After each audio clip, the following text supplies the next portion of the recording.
الحمد للہ وحدہ والصلاة والسلام علی من لا نبی بعدہ اما بعد۔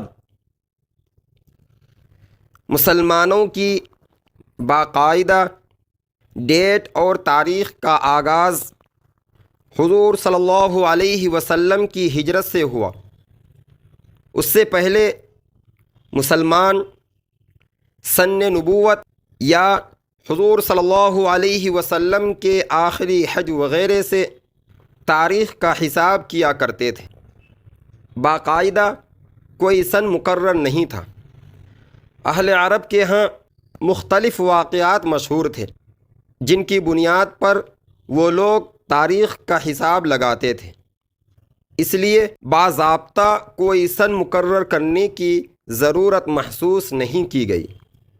لیکن جب حضرت عمر فاروق رضی اللہ عنہ کا دور خلافت آیا اور فتوحات کا سلسلہ بڑھا تو عرب کے علاوہ دیگر عجم ممالک میں بھی اسلامی حکومت معرض وجود میں آئی، تو انفرادی و اجتماعی اور سرکاری سطح پر اس بات کی ضرورت محسوس کی گئی کہ باقاعدہ طور پر کوئی سن مقرر کیا جائے۔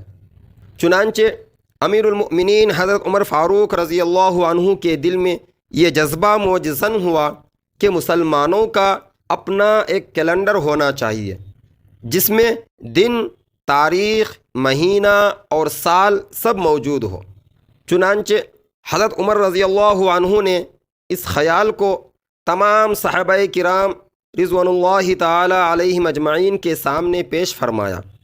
سب نے امیر المؤمنین کے اس جذبے و خیال کو نہ صرف سراہا بلکہ اس کام کو جلد از جلد عملی جامہ پہنانے پر بھی باہم اتفاق کیا۔ مگر یہ بات موضوع بحث بنی کہ اسلامی سال کا آغاز کب سے ہو۔ کسی نے مشورہ دیا کہ رسول اللہ صلی اللہ علیہ وسلم کی تاریخ پیدائش سے اسلامی کیلنڈر کا آغاز ہو۔ بعض صحابہ نے نزول وحی کی ابتدا سے سن کو جوڑنے کا مشورہ دیا۔ کسی نے اولین معرکہ حق و باطل یعنی بدر کی لڑائی سے اسلامی سن شروع کرنے کا مشورہ دیا۔ کوئی فتح مکۃ المکرمہ سے ابتدا کے بارے میں گویا ہوا تو کسی نے حجۃ الوداع کے تاریخی واقعہ کی طرف توجہ مبذول کرایا۔ انہی میں سے حضرت علی کرم اللہ وجہہ اور کچھ صحابہ کرام کی رائے یہ تھی کہ واقعہ ہجرت سے اسلامی سال کی ابتدا کی جائے۔ آخرکار سیدنا حضرت علی کرم اللہ وجہہ کی بیش قیمت رائے پر اتفاق اور فیصلہ ہوا کہ اسلامی تقویم و کیلنڈر کی اساس و بنیاد واقعہ ہجرت کو بنایا جائے، کیونکہ ہجرت نے ہی حق و باطل کے درمیان امتیاز پیدا کیا اور اس کے بعد مسلمانوں کو غلبہ نصیب ہوا۔